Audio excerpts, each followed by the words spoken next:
Go on then, start her up.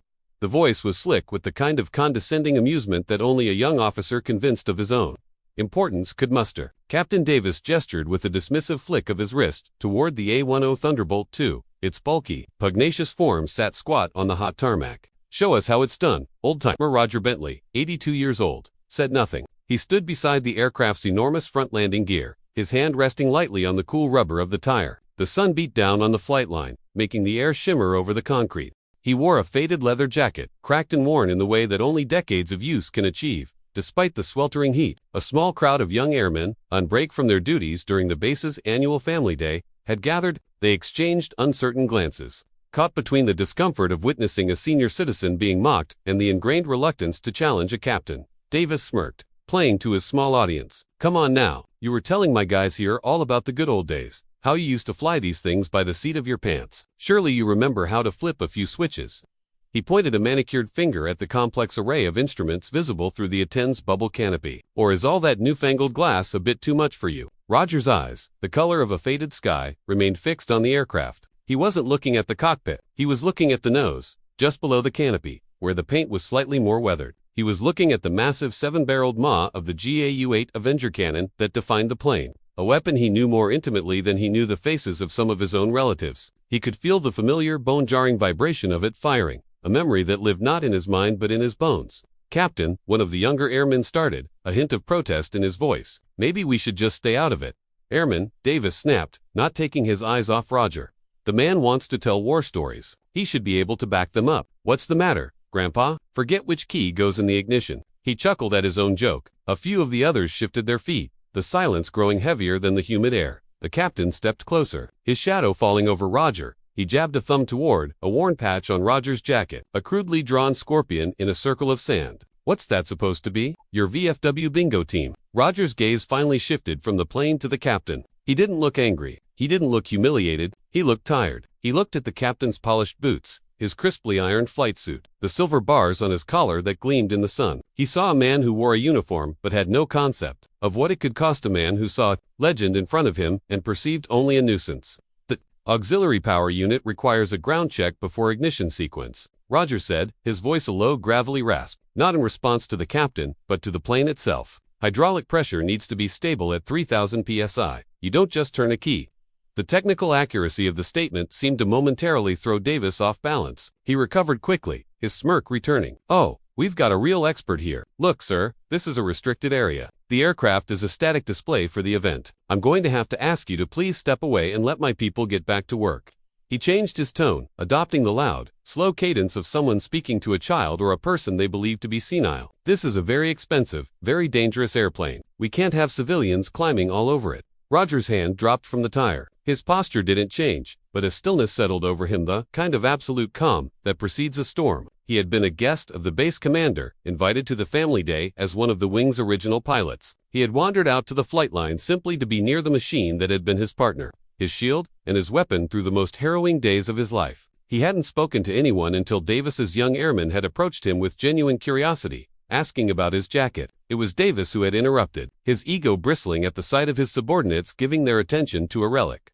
I'm not a civilian, Roger said quietly. Davis let out a short, incredulous laugh. Right, and I'm the Chief of Staff of the Air Force. Sir, I'm not going to ask you again. My patience is wearing thin. Show me your visitor pass, and then, please head back to the public area. The demand was an undisguised insult, a clear implication that Roger was an unescorted wanderer who had somehow found his way onto the active flight line. The crowd was larger now. Families and other personnel drawn by the confrontation stood at a respectful distance, watching the drama unfold. The scene was stark. The young, preening captain, all sharp angles and polished metal, and the old man, weathered and worn as the leather on his back, standing before the deadliest ground attack aircraft ever built. Davis was enjoying the attention. He saw this as a simple matter of enforcing regulations, of putting a confused old man in his place. He had no idea he was standing on consecrated ground in the presence of one of the gods of this particular church of steel and fire. He saw an old man, not the ghost of a 20-something major who had wrestled this very plane through skies thick with anti-aircraft fire, his hands steady on the controls while the world outside erupted in flame and thunder. Asterisk, you want to see my credentials? Roger asked, his voice still low, but with a new edge of steel in it. That's exactly what I want, Davis said, crossing his arms. Let's see some ID. let's see the pass that allows you to be this close to a United States Air Force asset. Roger slowly reached into the inner pocket of his jacket. His movements were deliberate, unhurried. He wasn't reaching for a wallet. Davis's smug expression began to falter, replaced by a flicker of uncertainty. What could this old man possibly have in his jacket that could change this situation? For a moment, a wild paranoid thought flashed through the captain's mind. Was this some kind of security threat? He instinctively put a hand on his hip, closer to where a sidearm would be if he were security police. Empty your pockets, slowly, the crowd murmured. The situation had escalated from casual mockery to a tense standoff. The young airman who had tried to intervene earlier now looked pale. This was going too far, and he knew it. This was spiraling out of control. As Roger's hand came out of his jacket, Davis's eyes were fixed on it. But it was the patch on the jacket, the one he had just mocked, that held the key, the faded scorpion. The sand-colored stitching seemed to blur for a moment. In Roger's mind, the oppressive heat of the tarmac was replaced by the biting cold of a high-altitude cockpit. The murmuring of the crowd faded, replaced by the high-pitched whine of two General Electric turbofan engines and the crackle of the radio in his helmet. The world wasn't a peaceful airbase. It was a chaotic desert valley, a killbox crawling with enemy tanks. He could see them through his targeting pod, Republican Guard, T-72s, dug in and waiting to ambush a column of American light infantry. The radio was screaming, a young voice panicked and desperate. Any air support in the area? This is Ranger 6, actual. We are pinned down, taking heavy fire. We are being overrun. Roger's thumb had depressed the trigger stud on his control stick. The world outside had dissolved into the singular, violent roar of the Avenger cannon. A solid stream of 30mm depleted uranium shells, a fire hose of incandescent metal had slammed into the earth. The ground erupted. Tank turrets were ripped from their holes. The memory was not a picture. It was a physical sensation. The aircraft bucking, the acrid smell of burnt propellant filling the cockpit, the grim satisfaction of watching the threats to the men on the ground evaporate into fireballs of black smoke. He remembered seeing the flash of a surface-to-air missile, the jolt of the impact against his right wing, the frantic dance on the rudder pedals to keep the crippled beast flying. That was the day he had earned the patch. It wasn't a unit insignia. It was a gift, a blood debt paid forward by a grateful Army captain who swore he owed his life and the lives of his men to the Warthog that had descended from the sky like an angry god. His eyes refocused on the present. On Captain Davis's arrogant, ignorant face, he had heard enough. One of the airmen in the crowd, a senior airman named Garcia, who worked in aircraft maintenance, had been watching the exchange with a growing sense of dread. He was a history buff. He knew the tail numbers of the historically significant planes in the wing. He knew the stories attached to them. And when he saw the old man standing next to tail 780,618 wearing a non-standard Scorpion patch, a forgotten piece of trivia from his technical training clicked in his mind. He didn't know the old man's name, but he knew the legend of the pilot who had flown that specific Warthog, the one they called Deadeye. While Captain Davis was puffing out his chest and demanding to see a visitor's pass, Garcia slipped quietly away from the crowd. He pulled out his cell phone, his fingers flying across the screen. He didn't call security. He knew that would only make things worse. He called the one person on the base who would understand the potential gravity of the situation. Command Chief Master Sergeant Wallace, the highest-ranking enlisted man in the wing, a man who respected history more than he respected rank. The phone was answered on the second ring. Chief Wallace. Chief, this is Senior Airman Garcia from the 355th AMXS, he said, his voice low and urgent. He quickly described the scene. Sir, Captain Davis is confronting an elderly veteran out by Warthog 618. He's being incredibly disrespectful. The thing is, Chief, the old man is wearing a sand scorpion patch and he's standing next to Deadeye's plane. There was a moment of dead silence on the other end of the line. Garcia could hear the faint sound of a chair scraping back, the rustle of papers. When the chief spoke again, his voice was tight, stripped of all pleasantries. What is the veteran's name? Airman. I don't know, Chief. The captain won't let anyone talk to him. He's treating him like a trespasser. Stay there. Do not engage. Do not let that captain move the veteran. I am on my way. And I'm bringing the colonel. The line went dead. Garcia looked back at the scene. Davis, emboldened by Rogers' continued silence, was about to cross a line from which there would be no return. The audience could now feel it in the air. Help was coming. Justice was on its way. Inside the wing headquarters building, Chief Wallace didn't bother knocking. He burst into the office of the wing commander, Colonel Matt, a man with a reputation for being calm, collected, and utterly He was in a meeting with staff discussing logistics for an upcoming deployment. Sir, you need to see this, Wallace said, his voice cutting through the quiet discussion. He strode to the colonel's desk and spun a laptop around. A single web page already loaded. It was the base's digital historical archive. Open to a page dedicated to Operation Desert Storm. On the screen was a grainy, sun-bleached photo of a much younger pilot grinning, leaning against the fuselage of an A-10. Underneath the photo was a name, Major Roger Deadeye Bentley. The profile listed his accomplishments. His airframe, A-10, 780,618, and his last known status as retired, living in the local area. "Chief, what is the meaning of this?" the colonel asked, his voice laced with annoyance at the interruption. "Airman Garcia just called from the flight line. Captain Davis is publicly harassing an old man he assumes is a lost civilian. The old man is standing next to that exact Warthog. Garcia says he's wearing the non-regulation sand scorpion patch mentioned in the after-action reports." Colonel Matt's face went through a rapid series of transformations. Annoyance became confusion, then dawning comprehension, and finally, a deep and profound horror. He stared at the picture on the screen, then at his chief. The color drained from his face. He knew the name. Every A-10 pilot knew the name, Deadeye Bentley. He was a ghost, a legend from the war that had defined the Warthog's reputation, a man who had done things with that aircraft that were still taught as case studies in tactical genius and raw courage at the Air Force Academy. "Get the command vehicle," Colonel Matt said, his voice a low, dangerous growl. He was already on his feet, grabbing his flight cap from his desk. The staff officers in the room sat in stunned silence. "Tell the driver, no speed limits, and get me a direct line to the tower. I want that flight line cleared of all non-essential personnel." Meanwhile, back on the tarmac, Captain Davis had reached the peak of his hubris. Roger's quiet defiance had infuriated him. He saw it as a final pathetic act of stubbornness. "All right, that's it. I've had enough of this game," Davis announced to the crowd as much as to Roger. "You've used to identify yourself. You refused to follow a lawful order to leave a restricted area. You've left me no choice." He gestured to two of his young airmen. "You two, go get security forces. Tell them we have a situation, a trespasser, possibly confused, who needs to be escorted from the base. And while you're at it," he added, his voice dripping with spite, "tell them to have medical on standby. We might need to get this gentleman a mandatory evaluation." The threat was the final nail in his coffin. He wasn't just removing a perceived nuisance anymore. He was threatening to strip Roger of his dignity. To have him forcibly removed and declared mentally incompetent, all for the crime of standing next to his own airplane. A collective gasp went through the crowd. This had turned ugly. A public humiliation that felt deeply and fundamentally wrong. Roger finally met the captain's eyes. And for the first time, Davis saw something in them other than weary patience. He saw a flicker of the fire that had forged a legend in the crucible of war. It was a look that had unnerved enemy commanders and stiffened the spines of men under his command. It was a look that said, "You have made a grave mistake." It was at that precise moment that the wail of a siren cut through the air. It wasn't the familiar yelp of a security police cruiser. It was the deeper, more authoritative siren of a command vehicle. Heads turned as a black SUV, its emergency lights flashing, tore onto the tarmac at a speed that was strictly forbidden. It skidded to a halt just yards from the A-10, kicking up a cloud of dust. A maintenance truck screeched to a stop right behind it. The doors of the SUV flew open. Colonel Matt emerged, his face a thundercloud of controlled rage. He didn't even glance at the crowd. His eyes scanned the scene, found Roger Bentley, and locked on. Chief Wallace was half a step behind him, followed by a team of senior maintenance NCOs who moved with the kind of disciplined urgency that signaled a major event was unfolding.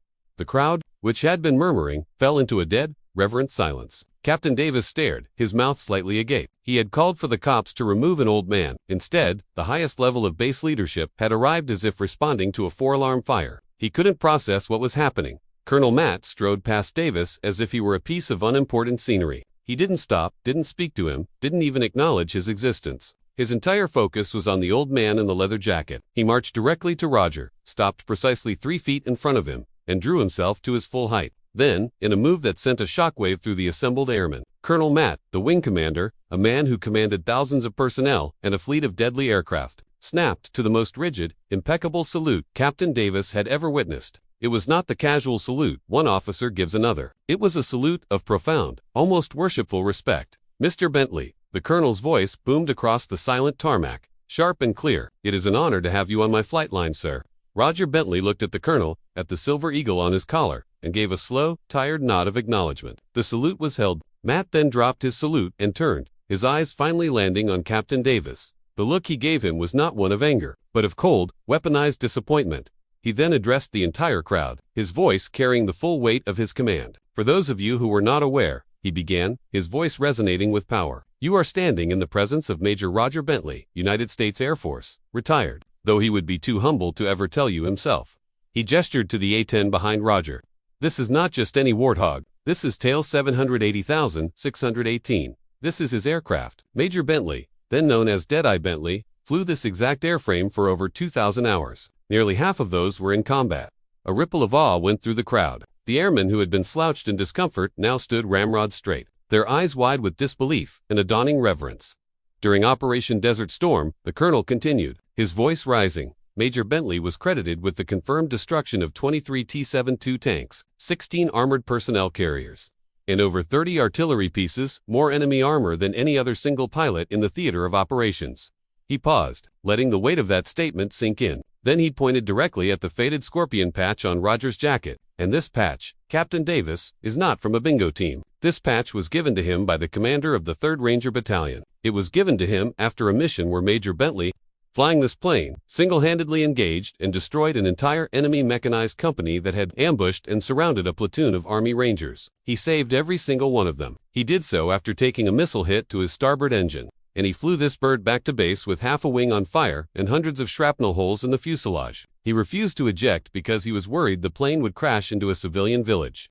The story hung in the air, a stunning testament to the quiet, unassuming man standing before them. The crowd was speechless. The young airmen looked at Roger as if seeing him for the first time, not as an old man, but as the living embodiment of the heritage they had only ever read about in books. Colonel Matt now turned the full force of his glare onto the pale, trembling Captain Davis. Captain, he said, his voice dropping to a low, menacing level that was far more terrifying than a shout. You will be in my office tomorrow morning at 0600 hours in your service dress uniform. You will be prepared to explain to me in excruciating detail why you felt it was appropriate to humiliate a decorated hero of the United States Air Force. You will explain your absolute failure of leadership, of judgment, and of basic human decency. You will explain why you still deserve the privilege of wearing that uniform. Because from where I'm standing, you have profoundly disgraced it today. Am I understood?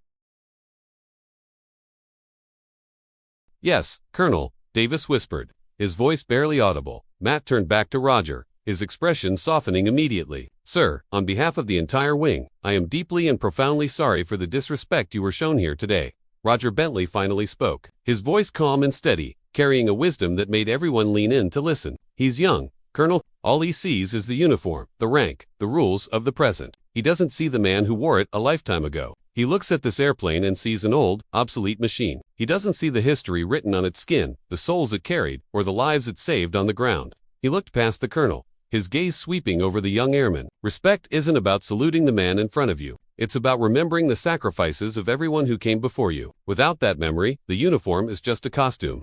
As he spoke of memory, one last image flashed in his mind.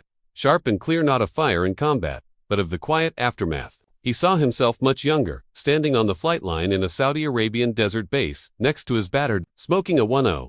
A young army captain, his face covered in grime and streaked with tears of relief, was pressing a small hand-stitched patch into his hand, the scorpion patch. We wouldn't be here without you, sir, the ranger had said, his voice thick with an emotion too raw for words. The men, they wanted you to have this. You're one of us now. You're a sand scorpion. The patch wasn't a decoration. It was a contract, a symbol of lives saved, of a debt that could never truly be repaid, but would always be remembered. In the weeks that followed, the fallout from that day on the flight line was swift and decisive. Captain Davis was formally reprimanded and quietly reassigned to a dreary desk job at a remote logistics command. His once promising career as a pilot was effectively over. Colonel Matt, true to his word, instituted a new mandatory professional development course for all officers in the wing, focused entirely on Air Force heritage, with the story of Major Roger Bentley and Tale 780,618 as its opening lesson. The wing officially dedicated the aircraft, mounting a gleaming bronze plaque just below the cockpit that detailed the heroic service of the plane and its legendary pilot. The base command issued a formal apology to Roger, which he accepted with quiet grace. He wanted no fanfare, no ceremony. The vindication was enough. About a month later, Roger was sitting in a small off-base coffee shop reading the morning paper. The bell over the door jingled, and in walked a man in civilian clothes, his shoulders slumped, his face tired. It was the former Captain Davis. He saw Roger, froze for a moment, and then, after a long hesitation, walked over to the table. He stood there awkwardly, not sure what to say. Roger looked up from his paper, his expression neutral, waiting. Finally, the man spoke, his voice quiet and stripped of all its former arrogance. "Sir," he began, "I know an apology isn't enough, but I wanted you to know they made me read your entire service record, every mission report, every citation." He swallowed hard. "I just wanted to say thank you for your service."